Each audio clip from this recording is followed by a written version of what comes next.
Hi, I'm John Weeks, and this is the Standard's Tech and Science Daily podcast. Coming up, how dark oxygen supports life in the deep ocean.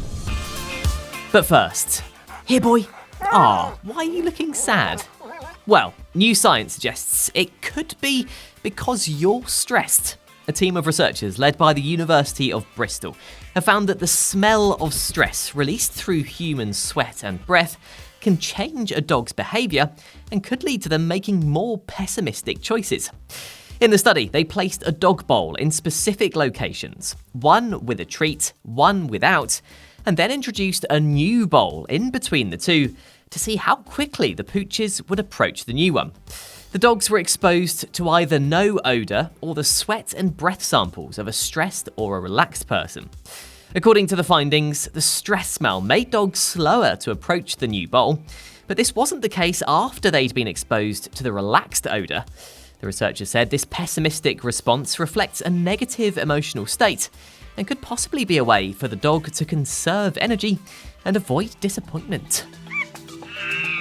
Now, it turns out humans and chimpanzees have another thing in common: the art of conversation. What we've found is that chimpanzees take turns in communicating with gestures, so this is a visual system, in very similar ways to humans. So they leave very short gaps between turns, around 120 milliseconds. And that seems to be widespread across groups that we looked at. Similarly to how in humans, across languages, across cultures, we see similarly fast-paced turns.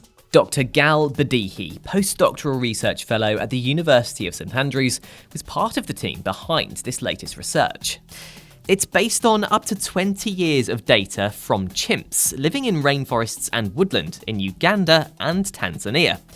Gal told us what their conversations tend to be about. The vast majority of their gestural communication includes one chimpanzee producing a gesture. For example, they might use a reach gesture, and then they will make a request. So the reach gestures might be used to request food, and the other individual, the recipient, will respond by changing the behavior, for example, by giving food, starting to groom, something like that. What we were interested in this study was the subset of communications where the recipient responded with another gesture, and this only happens in about 14% of these gestural interactions. The researchers believe the findings could help us understand more about how humans' turn-taking conversations actually developed.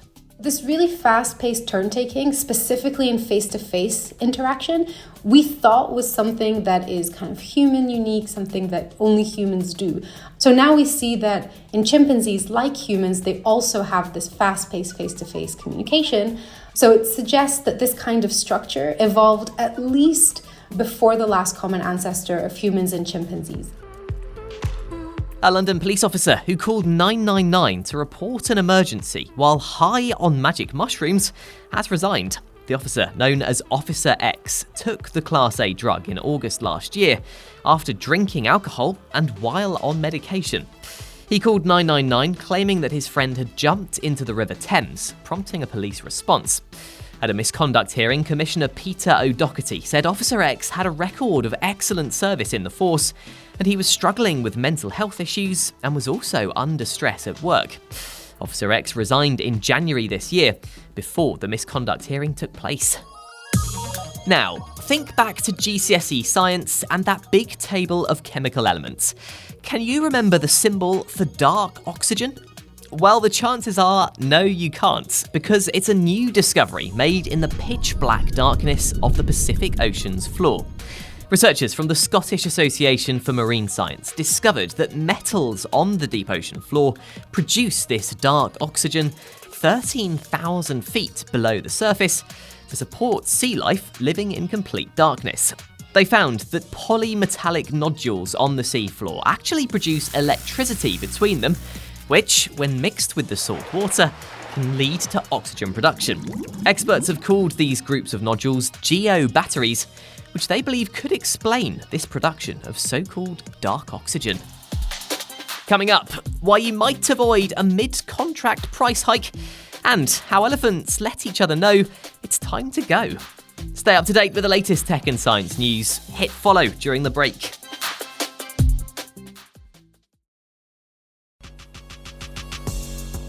Welcome back. Ofcom is banning mid-contract price rises linked to inflation. It means mobile phone carriers and broadband providers can't link prices to high inflation figures in the middle of a customer's contract. Instead, under the new rules, from January next year, companies will have to tell their customers about any price rises in pounds and pence within their contract at the point of sale. Ofcom said the inflation-linked price hikes leave customers without sufficient certainty and clarity about the prices they'll pay, which is why they've banned the practice. New research predicts that proteins in the blood could help predict an individual's risk of developing more than 60 diseases. Researchers say they're extremely excited about findings which indicate that thousands of proteins, measured from a drop of blood, could help to predict the onset of many different conditions. The study, published in Nature Medicine, opens up new possibilities for predicting a wide range of diseases, including motor neurone disease and a heart muscle disease called dilated cardiomyopathy.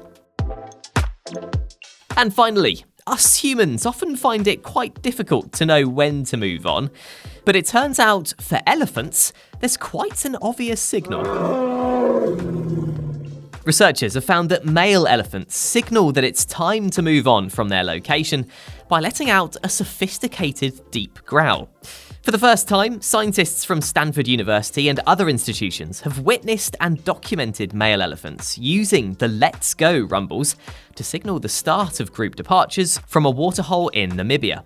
Researchers found that the rumbles are initiated by the most socially integrated and often the most dominant males in close-knit social groups. You are up to date. Come back at 4 o'clock and search for The Standard Podcast for the latest news and analysis. We're back tomorrow afternoon at 1. See you then.